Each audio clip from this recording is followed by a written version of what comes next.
etc. So this is just a sort of one night option, but it's a handy bit of kit to have. Also in here there's a sleeve, and I think possibly this could have been designed with the millbank in mind, but inside here I have a couple of small bags, Ziploc bags. The first one I have, when I open it up, I've got another two inside here. The first one is got Vaseline in it, and the second one has the cotton wool. Now we all know that if you mix Vaseline with the cotton wool, it works absolutely tremendously along with the fire steel to produce a good flame for getting a fire started. So that's why it's in there. It helps to keep it all waterproof, and it keeps everything separate until the point that I actually want to use it. Have another little Ziploc bag in here. I might as well show you the contents of it. A few safety pins. Safety pins are always handy things to have out in the field, you just never know when you need them. Have a small sterile needle, and what I've got that for is basically just to pop a blister. Should you be somewhere and you're in that situation and you have to walk away from it, yeah, if you've got wet feet from being out all day or whatever, it's quite possible you're going to get a blister. Blisters can be quite painful, and you can simply pop it, clean it up. Got some antiseptic wipes here, so we can clean them up with that. And then I've got some of the sort of shoal and Compeed blister kits here. Put them on and it's instant relief from blisters. Got some normal plasters, waterproof plasters again, some more Compeed, antiseptic wipe. I've got here a bit of cardboard with some really good duct tape on it. The idea behind that is more for the heat sheets bivvy bag. If you have to push it to 2 nights because you haven't been able to shelter build, etc., it may have become torn, you know, just on the ground with thorns, etc. So that can sort of put a temporary repair on it, and you could maybe push that out to 2 or 3 nights, which would cover you for your initial 72-hour survival situation. Some surgical blades, handy things to have.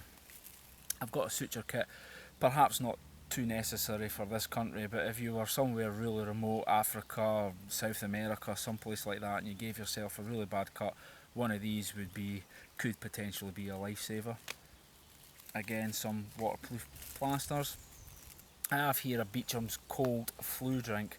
Now these, not only do they smell fantastic, but they give you a little bit of a morale booster in the situation where you have been out all night and you've been in the bivvy bag and your fires went out or something in the morning. To be able to get up and make a brew and have that and get that a hot drink, it smells good. I think it's it takes up no room and it's a good morale booster. So I that's the reason why I've got it in there, and it works for me anyway. I also here have a oven bag. Now the idea behind an oven bag is simply, obviously if we go beyond the sort of 72 hour we've not been found, we need to start thinking about trapping some animals, game, etc. And one of these bags is an excellent way to cook a rabbit. You simply joint the rabbit up, put it in here, and put it in an underground oven, and therefore the bag retains all the fats, all the juices, and it also frees you up for other tasks. If you were to cook a rabbit over an open fire on a spit, you'd be constantly sitting there turning it to make sure it's not getting burnt on the outside, and you basically need to make sure that it's cooked right throughout. By doing it this way, it's a far better idea. Simply pop it in the ground and off you can go. You can go and do your other things, foraging for food, water purification, shelter building, whatever. But this is a really good thing to have. It doesn't take up any room, so that's why it's in there.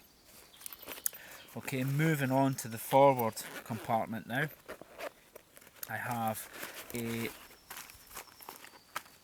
waterproof bag, and inside the waterproof bag, actually before I just move on to that, could I just possibly show you what I meant with the millbank bag and the strap. This is on with just these clip carabiners, and the reason as to why I wanted to do it that way was simply that if I do have to use the millbank bag, it's got these on them, and I can just simply Clip that one in there. Clip that one there, and that lets me hang it up over a tree so it can drip down into your collecting vessel, no problem. So that's why the carabiners are on there. Okay, the bag. What's in the bag? Okay, you'd be surprised at exactly how much you can get into these pouches. Okay, first up, got a couple of sort of OXO Cube beef bovril drinks. Again, the beef bovril drink, just a morale booster, really. Cold, wet, get a hot drink inside you. It's got fats and salts and things, so it's going to give you a little bit of a lift and a boost. The OXO Cube here is, again, that is for preparation of any meat or etc. that goes in that oven bag. Simply break this up, rub it over the meat, pop it in, and it'll taste better for all of us in the West who, let's say, have a sort of supermarket diet. This just cheeries it up when you're probably down, you're a bit depressed, you're needing a pick up. This is just going to it's going to make it taste more like home. That's why that's in there. Next up, I have a couple of wet fire tinders. Now these are quite expensive, but they are fantastic. You can actually light a fire on top of water with these. And again, as I was saying earlier, if I go back to the fire steel, if you open up this bit of rubber and crumble one of these tablets along in the channel and sit it down and then light it, what you get is a really slow burning, like a candle, and it'll last for ages. It really does work. You should try it if you've not tried it. So the wet fire tinders, definitely in there.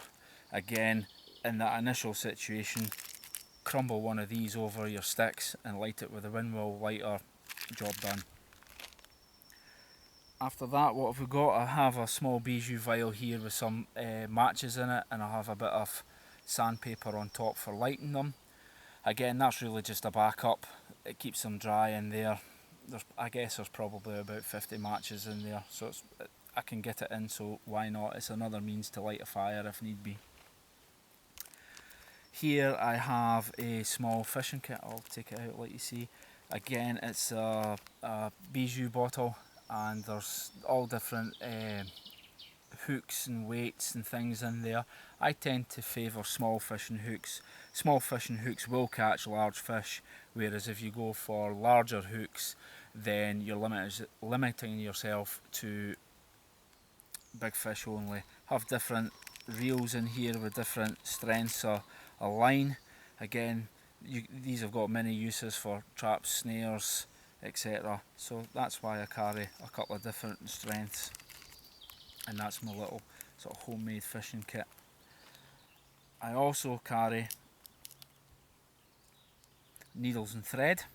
I go for needles with a large eye because I can, if need be, thread it with the fishing gut, and that would make for a stronger repair if I had to repair anything. But apart from that, it's just normal thread and needles. I have a small nighttime marker here, and if I pop it on, one click it comes on, 2 clicks it flashes away. I put this in, it doesn't weigh much, the battery lasts for hours and hours, but in the initial situation where maybe I'm on the side of a hill, I've got myself into my bivvy bag, perhaps some fires went out overnight, I can just have that clipped to the pouch and it can flash away all night, so anyone who is looking for you is going to have a really good chance of finding you with that.